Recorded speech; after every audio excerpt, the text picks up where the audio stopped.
சமையல் எரிவாயு தட்டுப்பாடு இன்றைக்கு பெரும் சிக்கலாக மாறியிருக்கிறது. இந்திய ஒன்றிய அரசு இது குறித்து கவனம் செலுத்த வேண்டும். ஈரான் மீது அமெரிக்க இஸ்ரேலிய நாடுகள் நடத்தும் போரை நிறுத்த வேண்டும் என்று மோடி அரசு வலியுறுத்த வேண்டும் என கோரி இன்றைக்கு திமுக தலைமையிலான மதசார்பற்ற முற்போக்கு கூட்டணியின் சார்பில் பல்லாயிரக்கணக்கான இடங்களில் ஆர்ப்பாட்டங்கள் நடைபெறுகின்றன. சென்னையில் அமைச்சர் மாசு அவர்களின் ஒருங்கிணைப்பில் சைதையிலே நடைபெற்ற ஆர்ப்பாட்டத்தில் விடுதலை சிறுத்தைகள் கட்சியின் சார்பில் நான் பங்கேற்றேன். தமிழ்நாடு முழுவதும் கூட்டணி கட்சிகள் இந்த ஆர்ப்பாட்டங்களில் பங்கேற்றுள்ளன. சமையல் எரிவாயு குடும்பங்களுக்கு மட்டுமில்லாமல் ஹோட்டல் போன்ற தனியார் வர்த்தக நிறுவனங்களுக்கும் தேவைப்படுகின்றன. அவர்கள் இன்றைக்கு மின்சார அடுப்புகளை நோக்கி போகும் நிலை ஏற்பட்டிருக்கிறது. இதனால் மின்சார கட்டணம் கூடுதலாக செலுத்த வேண்டிய நிலை அவர்களுக்கு உருவாகி இருக்கிறது. எனவே மாண்புமிகு முதலமைச்சர் அவர்கள் யூனிட்டுக்கு 2 ரூபாய் மானியம் வழங்கப்படும் என்ற அறிவிப்பை செய்திருப்பது ஆறுதல் அளிக்கிறது. மாண்புமிகு முதல்வர் அவர்களின் இந்த நடவடிக்கையை விடுதலை சிறுத்தைகள் கட்சி வரவேற்று பாராட்டுகிறது. பிரதமர் அவர்கள் ஈரான் மீது நடத்தப்படுகிற ஏவுகணை தாக்குதல்கள் குறித்து கருத்து எதுவும் சொல்லவில்லை. ஆனால் ஈரான் வளைகுடா நாடுகளில் உள்ள அமெரிக்க இராணுவ தளவாடங்களின் மீது பதிலடி தாக்குதல் நடத்திய போது ஈரானை கண்டிக்கிறார் நம்முடைய பிரதமர். ஈரான் அதிபர் காமெனியை படுகொலை செய்ததற்கோ ஈரான் மீது தொடர்ந்து அமெரிக்காவும் இஸ்ரேலும் ஏவுகணை தாக்குதல் நடத்துவதற்கோ கண்டனம் தெரிவிக்காத நம்முடைய பிரதமர் அந்த போரை நிறுத்த வேண்டும் என்று மக்கள் நலன் கருதி கோரிக்கை வைக்காத பிரதமர் அமெரிக்காவுக்கு பதிலடி தருகிற ஈரானை கண்டிக்கிறார் என்பது விந்தையாக இருக்கிறது. இந்த சூழலில்தான் பிரதமர் கையாளுகிற இந்த வெளியுறவு கொள்கை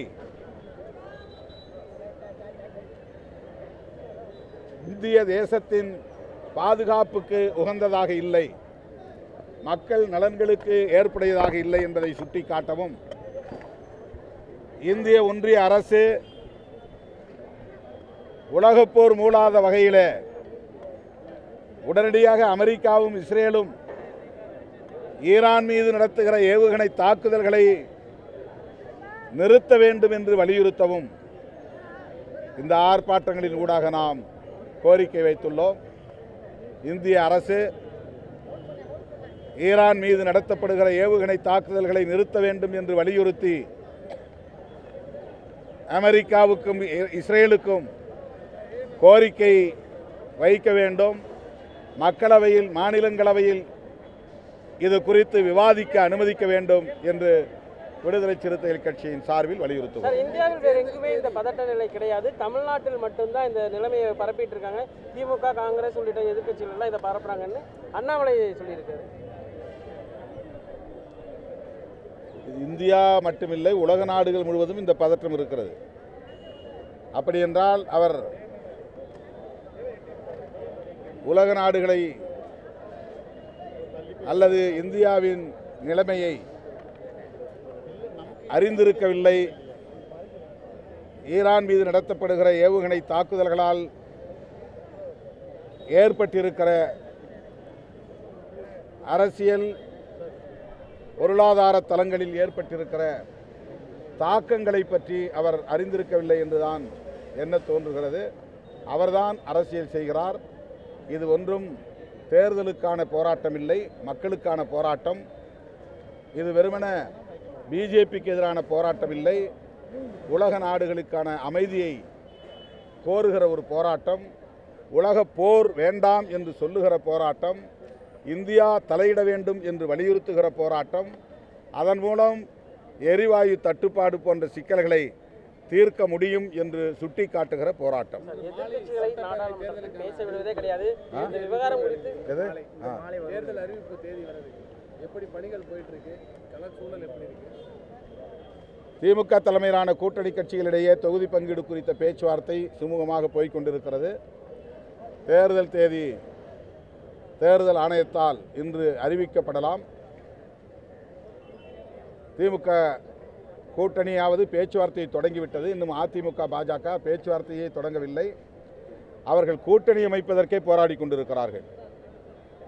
2021 அதிமுக தலைமையிலான கூட்டணியில் இருந்த கட்சிகளையே ஒவ்வொன்றாக தம் கூட்டணிக்கு இழுக்கிற வேளையில் ஈடுபட்டு தேமுதிகவை இழந்து நிற்கிறார்கள்.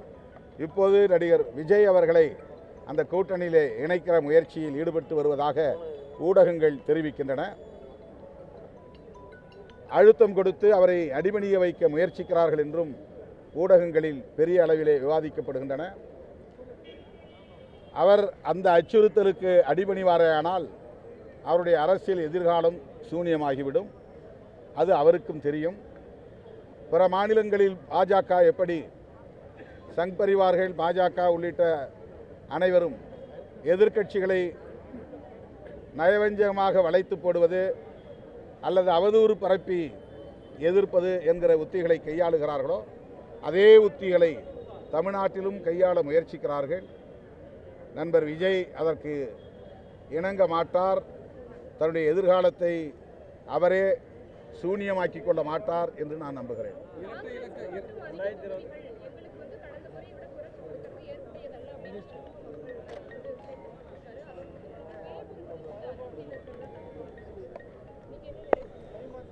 இது ஒன்றும் புதிய பிரச்சனை கிடையாது. ஒவ்வொரு முறையும் தேர்தல் நேரத்தில் கூட்டணி கட்சிகளிடையே தொகுதி பங்கீடு பேச்சுவார்த்தை நடக்கிற போது மாறுபட்ட கருத்துக்கள், முரண்பட்ட கருத்துக்கள் விவாதங்களின் போது வரத்தான் செய்யும். ஆனாலும் இறுதியில் சுமூகமான தீர்வை காண்போம். ஆகவே இந்த கருத்துக்களால் இடதுசாரிகள் கூடுதல் தொகுதி கேட்கிற நிலையில் சொல்லப்படுகிற கருத்துக்களால் மதசார்பற்ற முற்போக்கு கூட்டணிக்கு எந்த பாதிப்பும் நேராது என்று நான் நம்புகிறேன்.